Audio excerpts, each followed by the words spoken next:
An emergency fund is something that everyone needs, but if you talk to a lot of people, they will agree that saving is a lot easier said than done. So whether you don't have an emergency fund or you have a very small fund, in this video, we are going to talk about some practical things you can do to increase your cash reserve by $500 to $1,000 in just 1 month.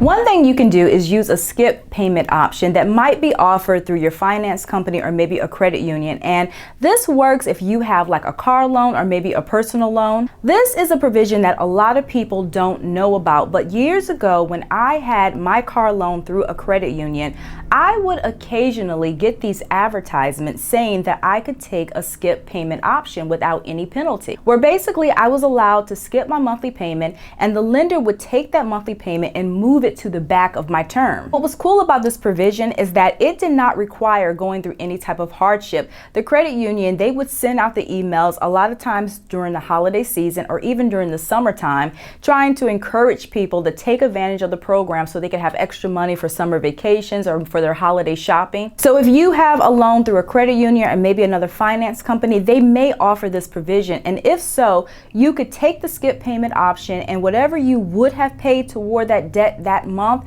you can then put that in your emergency fund. But there are two things to keep in mind before you take advantage of this option. One, it's going to extend the length of your loan term, and two, interest will continue to accrue. So in the long run, you could end up spending a little bit more. But one thing you also can do if you take advantage of this option is every month going forward, add a little extra to each monthly payment. That way it can kind of compensate for the payment you did skip, and you could still end up paying off your loan on the original payoff date. Another thing you can do is only buy what you need for 30 days. Now, if you've seen other videos that I've done on saving money, I talk a lot about not depriving yourself long term, because I do feel that when you just cancel out all fun and you don't do anything that you enjoy, that strategy can sometimes backfire where you end up spending more money later on. But a 30-day no spend challenge to really jumpstart your emergency fund, I say go for that, because that could really bring in some huge savings to get you to where you need to be in just 30 days. And for this approach to work, you will only spend money on your needs and no wants whatsoever. So that means no hair appointments, no nail appointments, no eating out, no shopping. I mean, and let's just think about it. If you go to the nail shop twice a month and you spend about $25, that's already a savings of like $50. And if you skip your hair appointment for that month, you might be able to save another $50 to $70. And if you don't eat out, I mean, that could be another $50 to $100 in savings. So before you know it, you can easily have $200 that you can put into your emergency fund. So at the end of the month, you check your account, and whatever you have left over after paying all your bills, you just move that right into your savings. Another thing you can do is return recent purchases. And I know this could be very hard to do, but if there are items that you have purchased in the past 2 to 4 weeks, and maybe things that you didn't really need, things that you haven't even worn yet, and you still have the receipt, I really recommend taking those items back to the store and getting your money back. This can include clothes, unworn shoes, household items. It really doesn't matter.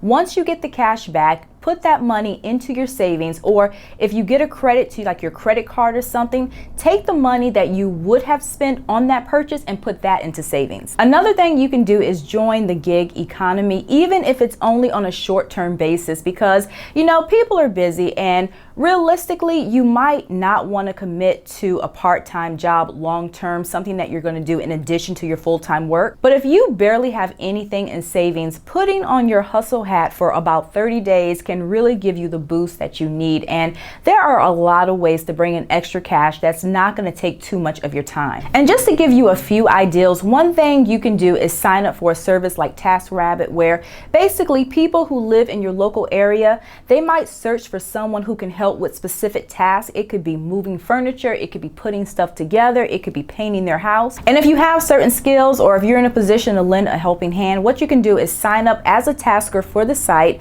and then you can start browsing the local listings, and if you see something that interests you, you can apply. Another thing you can do is answer questions in your spare time. There is a website called Just Answers where Basically, they seek out experts who are available to answer different questions on different subject matters. And there are questions on finance, legal, health matters, I think even technical questions. So you name it, chances are you might be an expert in one of these fields. From doing a little research online, I found that many people will earn anywhere from like $16 to $30 per question they answer. You can even sell your services on a site like Fiverr. I was just thumbing through, and there are people looking for others who can do a blog post, who can do a logo design. There are people looking for virtual assistants. I even saw an ad, several ads actually, of people looking for virtual friends, which I don't really know what that entails, but I'm willing to bet that a lot of people can probably qualify. The point of the matter is there are a lot of ways to make extra money in such a short amount of time, and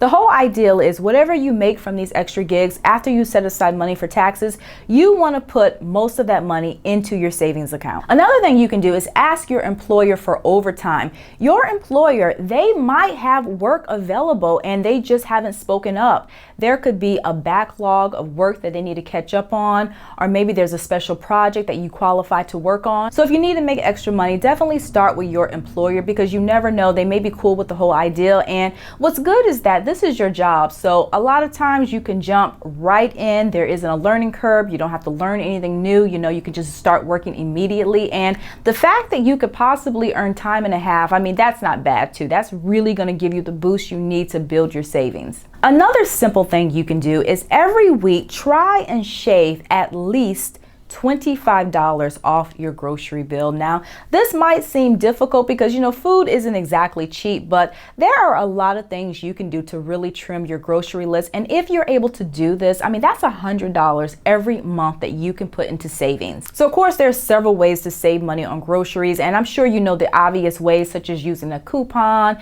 and also buying generic items. But another thing you can do is plan meals that use a lot of the same ingredients. That way you can buy less. It might also help to shop alone if possible. That way you're able to stay focused. And another thing you can do is use grocery delivery. And this has really helped us stay in budget, because as you're putting things in your online cart, as you see the total starting to get a little higher, you can always just remove items. That way you can keep everything within budget. Another way to come up with cash for your savings account is to clean out your closets. I don't know about you, but I'm sitting here thinking about my own closet, and I know I have a ton of stuff in there that I probably have not worn in the past 2 years. And that's a project that I definitely need to work on. And if you are trying to build your emergency fund, getting rid of a bunch of stuff in your house that is sitting around, taking up space, collecting dust, I mean, that is an excellent way to bring in some extra money in just 30 days. If you have jewelry, electronics, or instruments, you can take these to a pawn shop, or you can sell them on Facebook Marketplace.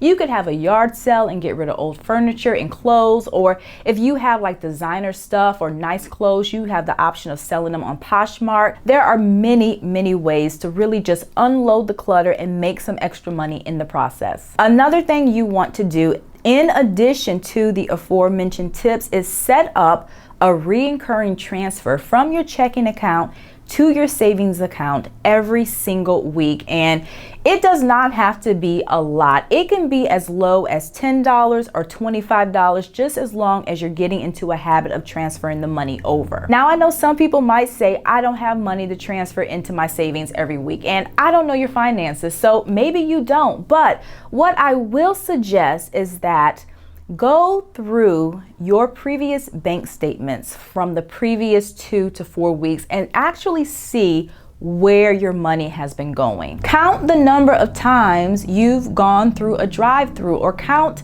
the number of times that you've bought something online that you didn't really need. After doing this little experiment, and again, I don't know your finances, but I'm willing to bet that a lot of people will have at least $20 to $30 a week that they spent and wasted on basically nothing. So instead of continuing this routine to just spend whatever on non-essentials, every week make a commitment where you are going to transfer something into your savings account regardless. And I'm gonna be honest, once you do this a few times, once it becomes a habit, it's going to be like another bill that you pay yourself, and that is really going to help you build your savings account. And what's really cool about that is that's a routine that you can continue even past the 30 days. So keep that up. add a little more to your recurring transfer as time goes on, and you could really get your savings account to a place where it needs to be, which ultimately is to save at least a 3, 6, or 12-month emergency fund. If you follow these tips, I'm almost certain that you will be able to increase your emergency fund by at least